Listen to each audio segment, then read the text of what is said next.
Hello, and welcome back to the Reversing Diabetes with Delane MD podcast. This is episode number 177. Many of you may remember from last week that my voice is shot. I was hoping it was getting better, but this morning, maybe not so much. So bear with me. I hope that it doesn't, I don't know, sometimes my voice gets weak and people can't hear what I'm saying. So don't hesitate always to reach out to me if you have any questions. So this again is episode number 177, and we are going to be talking about goals for 2023. But in case you're new to the podcast, I'm your host, Dr. Delane Vaughn. If you are looking for strategies to live a naturally healthy life, that is what this podcast is dedicated to. If you are unaware, you can watch these podcasts streamed live each week. I don't know that I want to commit to every Wednesday morning, but it's been Wednesday mornings, 8 a.m. Central Time on YouTube. So go to YouTube, find Delane MD, find the Delane MD channel, subscribe to it, and you'll get notified whenever these broadcasts go live. And you can get this podcast information earlier than when that drops in the podcasting app. On that note, follow me on Instagram, Delane MD on Instagram, Delane MD on Facebook. That's where I make announcements about when I'm doing the podcast, other things that are going on that week. So if that's something you want to be up to date on, follow me on those social media platforms. In addition, on Facebook, there is a Reversing Diabetes group. It's titled Reversing Diabetes with Delane MD. Find it. Ask for membership, whatever you have to ask to get admitted. I'll get you admitted. We have a pretty, a frequent conversation. If you need help, if you have simple questions, that is one way to get to that information. You can ask me directly. I answer those questions. If you ever have a question listening to this email or to this podcast, if you ever have a question, send me an email, delane@delanemd.com. I will answer them. I always answer my emails. If you want to use Facebook Messenger, you can, that's fine. If you sent me a message on either of those platforms and you haven't gotten a reply, send it again. I'm a human. I'm one little girl trying to get through this world. Sometimes there's a lot of messages coming at me and one falls through the cracks. I am not ignoring you. I want to answer your question. Also, like a lot of times I'll bring up the questions that I get asked in the podcast because you're not the only one with the question. Send it to me so that I can answer it, not just for you, but for everybody else who's struggling with this. If you are listening to this podcast, you're getting benefit from it, please, please, please go to your podcast app and rate it. If you can leave a comment, that's even better. The more people that rate this podcast, the more people will see this podcast and have it offered to them, the more help they will get. So if you found this helpful and you think everybody needs to hear about this because the doctors aren't telling you not to be diabetic or how to not be diabetic, if that message was new to you, rate the podcast so others can hear that message, because that is truly my mission in life. You do not have to be diabetic. You do not have to be sick. You do not have to be on meds. You do not have to prick your finger all the time. You do not have to have multiple doctor's appointments every year to manage this disease. I want people to know that you can fix this. So if that's a message that one, you're seeing lived out in your life, and two, was news to you, please go and rate the podcast so others can hear about it. Before we get started, I always make one recommendation and one, warning. If you are medicated for your type 2 diabetes, please, please, please be very careful if you are making the dietary changes, the lifestyle modifications that I recommend in this podcast.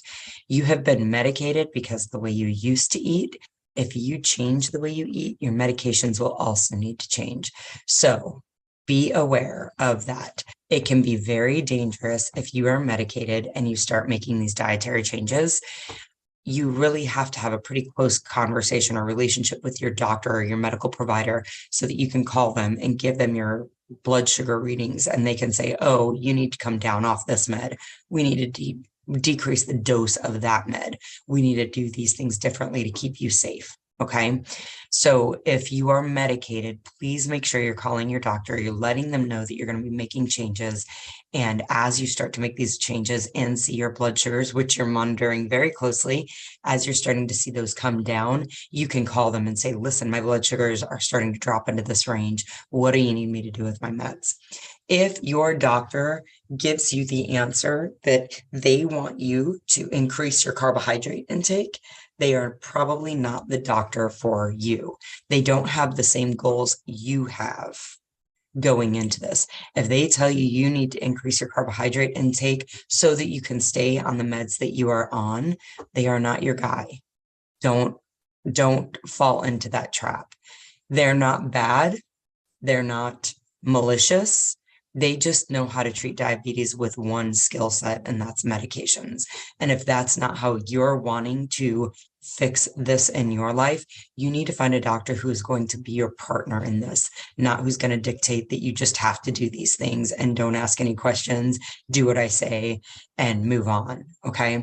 So that's my one caveat to before we getting started, or my one warning really before we're getting started, that if you are medicated, you need to be very careful and you need to have a very close conversation and relationship with your doctor so that you can do this safely. If not, if you don't have that, you can get yourself into trouble. You can get yourself very sick. The things that look like ER visits and at worst case scenario, death. So recognize the risk there and please have that conversation with your doctor. Okay, coming up, the end of December, the last week in December, I think it's the 26th through the 30th. Yeah, 26th through the 30th. There is going to be a free 5-day session. I do this periodically throughout the year. I think it's a great time, and this kind of coincides with what we're talking about today in the podcast. It is a great time of year to really set yourself up for success in 2023. Okay. So it is a free 5-day session. It's a training session. It teaches the foundational strategies that I help women use to reverse their type 2 diabetes. So if you're interested in that, send me a message, Delane at Delane MD. I'm happy to get you signed up that way. Usually I have a page on my website that you can go and fill out a form. I haven't done that yet, so you're really going to have to probably just send me an email, Delane at DelaneMD.com. You can also send me a message on Facebook. You can also send me a message on Instagram, a direct message on Instagram. So if you are interested in that, please let me know. This year, this session, which I've usually always had the sessions just for women and women with somewhere on the pre-diabetes, diabetes spectrum. I am going to have a separate session for men. So if you're out there, gentlemen, and you're interested in this, send me a message. There is hope for you. We will work through this to set everybody up so 2023 can be a year where you create that diabetes-free living. All right, so let's dig in. Let's talk about goal setting.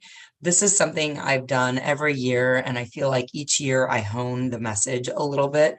So if you've heard this in previous years, this may be a little bit different than how I've taught this in the past. So a lot of what I'm going to talk about today really goes back, or I don't know, some of what I'm going to talk about today goes back to this idea of the desire of being a badass. So if you're not sure what I'm talking about, check out last week's episode of the podcast where I talked about the desire to have the badass results.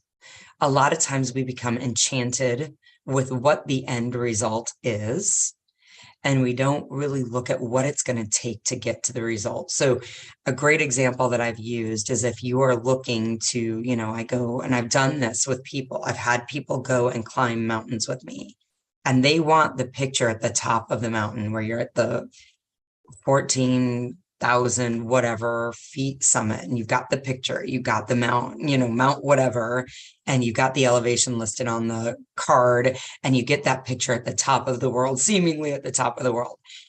They get enchanted with that picture, and they don't understand what it takes. They don't understand the 7 miles that came before that picture was taken. They don't understand each step that was taken before that picture was taken, before you got to that summit. And they commit to that picture without committing to each step that was taken. And that's what I want to talk about today, because that's really what you have to consider prior to making the commitment. So if you want to be diabetes free in 2023, that is a grand, and we get very enchanted with that goal. We get mesmerized. We get like drunk on the idea of what life will be when we're not plagued with diabetes anymore. And today, before you make that commitment, I really want you to consider what each step along the path is. So as people look at their New Year's resolutions, and I don't have any hangups, some people get all into the wording, the words that we use to describe this phenomenon or this thing, right? The New Year's resolution. Some people don't like resolution. They don't like that name. Some people don't like the name goal. Some people don't like the name intention. I call it New Year's resolution because that's essentially what we all understand, even if you don't like the word. If you don't like the word, use something else, that's fine. But many times we have not committed to these goals. Like if I talked to you about this in October or November, you'd be like, oh no, I don't do that because I'm a carb addict. I can't imagine living my life without those carbs. I can't imagine living my life without the bread. For me, and I said this, and people who knew me 10 years ago will say, oh yeah, she used to say this all the time. I can't imagine my life without Diet Coke. I can't imagine my life without M&Ms. Okay. And for me, those were probably the two big things. I won't say they were the only things, but they were the two big things that really created insulin resistance in my body, that created my prediabetes, that got me on this path. So if you're telling yourself that, those are things that block you. If you're telling yourself things like the other ones that I hear, nothing has worked in the past, I've tried everything. Or the other thoughts that I hear are things like, no matter what I eat, my sugars don't change. They stay the same, they stay high. Or the last one that's probably more insidious is I just don't know. I don't know how to fix it. I don't know why I do this. I don't know what to do to change it. So I don't know. I mean, I think most people can easily, I can remember saying I was a carb addict, or I was an M&M, or I was a Diet Coke head. That was my thing. I was a Diet Coke head. I was addicted to Diet Coke. And I would literally giggle after saying it because I knew how ridiculous it was. This is really what it came down to, right? Nothing has worked is another thing that we feel this like frustration with, and we're like just exacerbated with. And we know on some level there's an element of helplessness and an element of I'm just choosing, I know something will work, but I'm just choosing not to figure it out right now, right? I knew I wasn't a carb addict. I knew I wasn't like making questionable choices and stealing from grandma for my Diet Cokes and my M&Ms, right? Like, but I knew that I was using that term in a way that just relieved me from the responsibility of managing it. The same thing with nothing has worked. The same thing with no matter what I eat, my sugars stay the same. We say this knowing that we got frustrated and ate a pizza and now our sugars don't change. I ate a salad all day yesterday. I ate salads for the last week, and this morning I woke up and my fasting sugar was still 220. No matter what I eat, my sugars stay the same. Screw it. I'm eating French toast for breakfast this morning. Okay. We understand the glitch in the intellectualization of that's probably not true. I don't know is something that's far more insidious. I don't know comes out of my brightest of bright clients. I don't know comes from people who have done a lot of different things, looked up a lot of different information. They have tried things. They are typically very bright and driven people, and they truly believe that they don't know. And again, I don't know relieves us from having to take action because I just don't know. So if these are the things that you find floating through your brain, recognize that these are the things that are blocking you from taking the steps forward. And they will show up if this is what you practiced thinking in October and in September and August, if these are the things you have been practicing thinking for months, they will show up January 10th. They will show up January 5th. They will be there after you set and commit to a New Year's resolution. So you need to figure out, you need to understand that they are keeping you blocked, that they are the little sneaky bastard thoughts that are keeping you blocked, okay? So recognize how it works. If you were thinking this in July and September and November and October, whatever it was, if you've been thinking this for months and feeling the feelings going with this, right? Like you're feeling, if you're like, I'm a carb addict, a lot of times the feelings that these come up with, that these drive in our body are things like out of control. If you think nothing has worked, you feel out of control, or you feel helpless, like you feel frustrated, like you feel like there's no futility is the feeling, right? No matter what I eat, my sugars stay the same. Again, that's frustrated. Also, a little bit of entitlement, like it doesn't matter what I do, so I might as well be able to eat the things, right?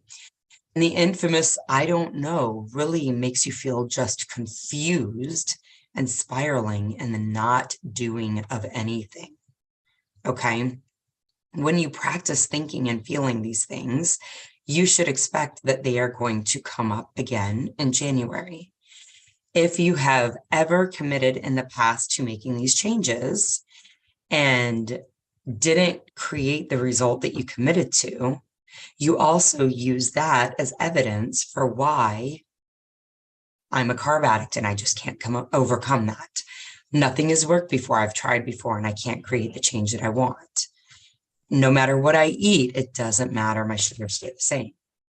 I really don't know. I've tried before, right? Like that history then becomes a piece of evidence for why it's not going to work in the future. So when you're practicing that, and then you look to these previous commitments and realize that it didn't work and you have evidence of that, you actually come into the new year and the opportunity to fix it in 2023 already half defeated. So see how these beliefs are really what frequently create our inability to make a change, okay? So I want you to understand these beliefs, these thoughts that we have are optional, and it's critical to see that. It is imperative to see that. If you think of anything, any big change in the world, like think of the iPhone and the iPhone's creation and whatever, I think it was, early 2000s, right? Up to that point, people had tried to create these amazing life-changing devices and not done it. The iPhone had never been created before that. So if we look to the past to create our future, like if we only look at that as what is evidence of what is possible, you're never going to do anything other than what has been done. You have to have a vision of something that's never been done. Same thing with airplanes and automobiles, right? Like the first flying devices, if people only looked at what had failed in the past as what is possible, only what has failed in the past is possible. So please see that. The thought that I'm a carb addict needs to really be adjusted. I used to think I was carb addict. That's mine now, right? And it's because I've created that, but I had to give myself the wiggle room from I am a carb addict to I could be something different. Okay, so I used to be a carb addict might be a thought that you can use as a bridging to creating something new. I liked the thought lots of people overcome addictions every single day. Why am I any different? I can overcome this. This is possible to overcome. Nothing has worked can become I'm working on finding something that will work. No matter what I eat, my sugars stay the same. I feel very strongly that everything I eat matters. Nothing that I eat changes it, or no matter what I eat. For me, like, no, everything I put in my mouth matters. Every single thing, because it fuels every cell of my body. But figuring out what is that stepping stone for you? No matter what I eat, my sugars stay the same Maybe no matter what I eat, it seems nothing changes, but I'm going to figure it out. That may be the stepping stone thought for you. When you get the I don't knows floating into your brain, the thought, I'm learning how to fix this. I don't know right now, but I'm figuring it out, might be what you need to get that shift. Okay. But you're going to need to find wiggle room and understanding that you have practiced these thoughts so frequently that your brain actually has grown neurons together very tightly that make you default to these beliefs easily. Okay. So find where else this is coming up, right? Like, where else are you seeing these? This is who I am. I'm a carb addict. This is just how I handle it, right? For me, things like I just have road rage, right? Like, that's just who I am. And I'm not wrong. Like, that is how I have behaved in the past. But if I want to change that behavior, I have to change that thought. And in the moment in the car, for me, trying to not be so rageful, quote unquote, on the road, which I know is utterly ridiculous. And for those of you out there who are like, seriously, grow up. Yeah, I get it. I've had all those thoughts. They're not very helpful for me to change the way I do it. In the moment, for me, the thought is, man, I bet there's a lot of benefit to me not flying off the handle, not having this rageful response whenever I'm on the road. I bet there's a lot of benefit to doing that differently.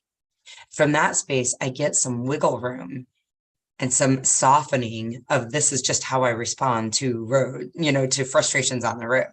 Instead, it's like, oh, I bet there's a lot of benefit to that. There's a calming effect and an opportunity now in my brain to look for what is the benefit to doing it differently. Okay. So you have to figure out, you have to, one, see that the thought is optional and changing it is critical. It is crucial to changing your outcome, learning to change those thoughts. Okay. So it's easy again to become mesmerized or enchanted by the outcome, by the badass outcome that you want. I liken it to getting a new car or getting a new puppy. Sometimes we're so enchanted by the outcome, by the thing, that we don't actually consider what it is that it takes to create that. And we let that momentum leap us, like make the leap for us before we've fully evaluated the commitment and what it actually entails. So allow the excitement. I'm not saying wallow around in the I can'ts and the I don't knows and the helpless feelings and the confusion. I'm not saying wallow in it. I am saying recognize it's going to be there. Allow the excitement to be there, but understand the commitment before you make it. Understand the challenges that are going to go along with that mesmerizing, enchanting outcome. Okay. Spend some time looking at what your life is going to be like at that endpoint when you have reversed your diabetes. What is going to be different in your life? How is it going to be? What are the things you're going to be doing differently? Understand that this is the 50-50 of the human experience. I talk about this in the group all the time. 50% of your life is going to be amazing and good and fall on the good side, and 50% of your life is going to fall on the bad side. It just is the element of the dichotomy, like having good or bad, right? Like everything can be good or bad. Some things are neutral, but they're very, very few and far between. Most things fall in the good or the bad side. We frequently are so averse to experiencing what's on the quote unquote bad side of that we are constantly selling our souls, right? We're sacrificing something bigger to try to stay on the good side. We do this with food all the time, right? I don't want to feel sad about whatever it is in life that I'm feeling sad about. So I'm going to eat ice cream because I get a dopamine hit and I feel good in the moment. I'm going to feel better by eating the ice cream and avoid the bad. Then, of course, what happens is we create extra pounds on our body, or we create type 2 diabetes or non-alcoholic fatty liver disease or polycystic ovarian syndrome. We create something else by avoiding the negative feelings we didn't want to feel with things like ice cream, or we don't follow our budget because we're shopping instead of feeling bad, or we end up with a headache in the morning because we had 2 glasses of wine or 3 glasses of wine instead of feeling bad. This is the dichotomy of our existence. When we put things into good or bad feelings, you have to expect that you're going to experience both, okay? When we make a big, big goal in life, right? When we make ourselves a goal that we really want to do and it's big, like we want to climb a 14er, we want to have that result, we want to run a marathon, we want to say, yeah, I did that. We want to fix our diabetes. We want to be like, yeah, I want to live diabetes free. All of that's awesome, but understand it's going to be good and it's going to be bad. When you only focus on looking at the 50% good, you're very disappointed to understand that 50% of it is also going to suck. And that's what keeps you from following through with the result. Okay, because you didn't give yourself the full story. So this is what we talk about in the group. I call this giving yourself, and there's actually a podcast, giving yourself equal airplay of everything that's going to happen. Not just focusing on the things that are going to be amazing about it. We do this with food all the time, right? Like, oh my God, somebody just gave me this bag. Oh, guys, I'm so excited. My birthday is this week. So I'm pretty excited about, I'm going to enjoy some of these goodies, right? Remember, guys, it's not never, ever. It is very infrequently. I do this very infrequently, but my birthday is coming up. There is a creme brulee that I want to go and have, but I don't know that I'm going to get to it. But somebody yesterday gave me this bag full of goodies and he makes it at home by hand. And I know that I don't know what quality of ingredients he's using. And honestly, I don't care because it's going to be a delicious little treat. But there is peanuts and there's peanut clusters. And apparently he's done some with caramel and chocolate peanut clusters. And there's something else that feels cakeish in there. And it is going to be so good. So my brain used to only look at how good it's going to be. It's going to be the most tasty, amazing thing. And from that mesmerizing, that enchanted feeling of doing the, oh my God, it's going to be so good, of the story about how amazing it's going to be, I would eat it. And I would eat it to a point that I would get physically ill, 1. 2, for me, knowing that there's gluten in many of the goodies in that bag, I will also get a rash because I have a gluten sensitivity. I will also get stomach upset because of some of the things that they put into chocolate. All of these things, I'll get a headache. I will feel foggy. Both sides, equal airplay, the good and the bad. I know both are going to happen. Because I know both are going to happen, I no longer gorge myself on it. I don't just sit there and eat it and eat it and eat it until I finally get satisfied. And I'll talk briefly before we move on about what happens there in your brain with dopamine, why you eat it and eat it and eat it. But I don't do that anymore because I tell myself the full story. I give equal airplay to both sides. Not only will it be amazing, and it will be, I will have all of these other things happen. I will have a rash for probably 3 weeks. I will feel sick. My stomach will cramp up and it will be painful for probably days afterwards. My gut won't be right. I will be foggy. I will have a headache. I will have cravings and desires for all of those good things for 3 or 4 days after, because I know both of those things exist in the same experience. I no longer lie to myself and tell myself it's only going to be the good thing. Don't lie to yourself and tell yourself it's only going to be the amazingness of living diabetes free, because it's not going to only be that. It's going to be both, because that is part of the experience. Okay. So remember, just to hit on this dopamine effect with these goodies, because I think it's really important, especially in the holiday season. When you eat a goodie, I always use a donut as the example, but a donut can be a candy bar, can be a bag of goodies given to you by somebody, can be a creme brulee on your birthday, can be your birthday cake, can be wedding cake at a wedding, can be, it can be chips, it can be bread, it can be pasta, it can be anything that has a highly processed carbohydrate content will cause your brain to have a dopamine release. That dopamine release, the higher the carbohydrate, the higher the processed carbohydrate component, the more intense, the more concentrated the dopamine releases. The more intense and more concentrated the dopamine releases, the more motivated you are to repeat that behavior in the future. Okay, that's where the cravings and the urges come out. Also recognize that the more intense that release is, means that the cells, the neurons that are releasing dopamine into your brain, they're emptying out more of the dopamine, right? There's only so much dopamine available in those cells. And when you get an intense stimulus, i.e. high carbohydrate, highly processed food is the stimulus, get an intense stimulus on those neurons to empty that dopamine, you get all of the dopamine released. And it is very, very heady. You will feel intoxicated almost with this. Once you get your brain and your body off of those carbohydrates and you try these things again on special occasions, you will feel a heady, intoxicating feeling. And it is that dopamine release. So here's the deal. Once those cells release all of that dopamine, there is no more dopamine in there to release, but you have this heavy motivation to repeat the behavior.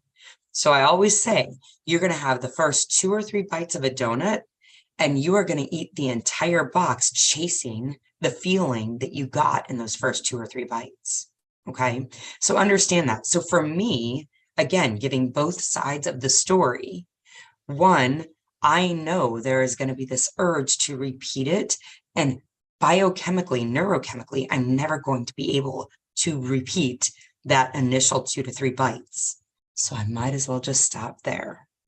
Okay, so that is equal airplay for the entire story, guys. Okay, and we have to do that equal airplay when we are making these goals. If not, you are going to be pissed when you understand that I've committed to not being diabetic anymore. And that means that I have to sit with the desire to have foods that are making me sick with diabetes and not comply with that desire. That is the 50% of the bad, right? The 50%, as I like to call it, that's the shit sandwich you're going to choke down. That's the unpleasant part. We are all choking down a shit sandwich. We just don't tell ourselves that we are. If you're eating the food and you're only telling yourself the story about how good the food is, you are not telling yourself the entire rest of the story is that it's going to kill me. It is cutting years off my life. It is making me sick. That food is the reason I have to prick my finger. That food is the reason I have to take my meds. That food is the reason I have to go to the doctor's office. You're not telling yourself any of that story. And that's the shit sandwich you're choking down when you choose to eat the foods that are making you sick. The shit sandwich you're choking down when you choose not to eat the food looks like I'm sitting with an intense urge to eat food that makes me sick and I'm not doing it and it's uncomfortable. Those are the sides. That is the reality of it. So giving yourself, understanding the 50-50 and giving yourself, practicing the art, the skill of listening to both sides, of equal airplay. You have to do that in order to create this diabetes-free living that you're looking for. And it is the skill you need to practice in doing it every day. Every day, my brain offers me to eat something that is not in alignment with my biology is really what it comes down to. And I like the way I feel when I eat in alignment with my biology. My brain still offers me every day. And I have been doing this for 4 years, 2017, 5 years now. And my brain still offers me that. That is just the way the brain is. So the reason I think the more you practice the skill of not doing it, the easier it does get to not eat the thing. But don't believe that your brain is ever going to stop offering you those foods. That's not the reality of it. If you go into this thinking, I'm going to work really hard and I'm going to suffer and I'm going to fix my diabetes and come out at the other end and I'm not going to have any of these desires, you are going to be disappointed. That's not the reality of it. Okay. So that is the first step. that I want you to consider as you make your goals for 2023. There is the beautiful, mesmerizing, enchanting end picture that you're envisioning. That's fine. It's very exciting to think about, and don't not spend time with that. Don't only spend time with it though. Okay. Spend time with the other side. If it were all easy and feel good, it wouldn't be a hard thing to create. Okay. So the process that I've always taught for making goals and achieving them involves one, penciling it in first. I want you to go through this process of writing it all down in pencil before you commit to it. Don't write it in pen. Don't write it in Sharpie. Write it in pencil, and then you're going to sleep on it. Okay. So what is the goal that you want to achieve in 2023? Consider it. Think about what life is going to be like having done that. Define it. Do all the SMART goal things. If you're not sure what I mean by SMART goal, Google SMART goal. It's an acronym. I don't use it per se, but it's not wrong or bad. It just means that you need to have specific, measurable things. That's the first two parts of it, right? Like specific and measurable. I think that A is achievable, which is why I don't use it, because I don't think that that's achievable is always available to you. But specify what your goal is, specify the time frame you want to see those results in, specify how you're going to measure it. Do those things. Consider what life is going to be like as you're doing that. I want to see my fasting blood sugar at 90 consistently by March 1st of 2023. That's a great goal. I want you to consider what January and February are going to be like for you to get there. That's the part you have to do. That's step 2 of this. You really have to imagine what your life is having accomplished that goal. I want you to write it down. What things in your life will be different? Challenge your mind to look for as many things as you can. I always say to list like 5 or 6 things. And the reason I say to list 5 or 6 things is because your brain's going to come up with 2 or 3 easily. But I want you to really dig and stretch your brain, be outside of the box. Think of all of the things, as many as possible, that is going to be different in your life in January and February as you get to that March 1st goal. What's going to be different? And then write it down. Doing this exercise on paper is incredibly helpful. Once you've done those steps in pencil, I want you to sleep on it at least one night. And then in the morning, you get up and you look at what you wrote down and you decide, is that something I want to do or not? If the answer is no, you adjust it. If the answer is no, don't commit to it, because all that you're doing at that point is going to create evidence for why you can't get it done later on this year. If the answer is no, don't commit to it. That's probably where you need coaching. That's what I help people with in my group. I'm going to come to that in a minute. But if the answer is yes, this is truly what I want, I am willing to do the things. I understand that I need to break up with M&Ms and Diet Coke. That was my relationship, right? Like I had to break up with M&Ms and Diet Coke and feeling stuffed. I had to break up with those 3 things. That was no longer going to be a regular part of my life. And I needed to come to grips with that. Once you've done that part and you're like, yep, I'm willing to do this, then commit to it. That's when you write it in pen. That's when you write it in Sharpie. Okay. That's when you can commit to it. And that's when you can execute on it. Okay.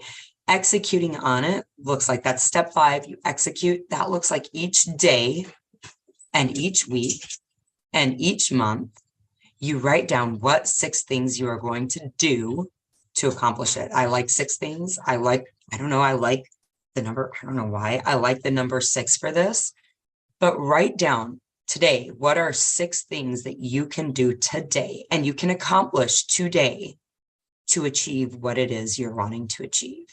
For this week, what are 6 things that are going to take this week for me to accomplish so that I can achieve this goal? For this month, what are 6 things that I can accomplish in this 30-day period that will move me closer to this goal? Recognize all of those other stories. I'm an addict. Nothing matters. I don't know how to do this. You have created neural pathways, the connection of neurons in your brain from thinking those things over years. The more you have thought those beliefs, the tighter and stronger those neural grooves, those neural connections are, and the more frequently you will default to thinking those. Nothing's gone wrong. This is exactly how the brain works. You are not broken. This is just what you have practiced. It's the thought, feeling, action you have practiced over time, and you're very good at it. You're needing to do it differently.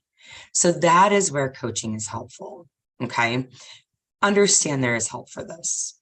I encourage folks to commit to this before the new year, so that you can see, like, when I commit to this, what are the obstacles that come up?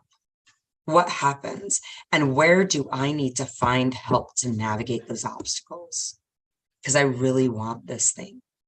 And I'm willing to do whatever it takes to keep trying, to keep coming at it until I achieve this goal. Okay. That's where coaching is helpful. Also, if you wake up on day 2 and you're like, I really want that result, but I'm not down with what it's going to cost me to do it, that is also where coaching is helpful. Okay. So recognize there is help for this. If that's something you're interested in, reach out to me, Delane@DelaneMD.com. We'll set up a consult. We'll meet, we'll chat, we'll see how my program can help you in this. You'll realize the different strategies that we use and how there is so much help for you to create this end result that you're really wanting. If that's something you're interested in, send me that email. All right.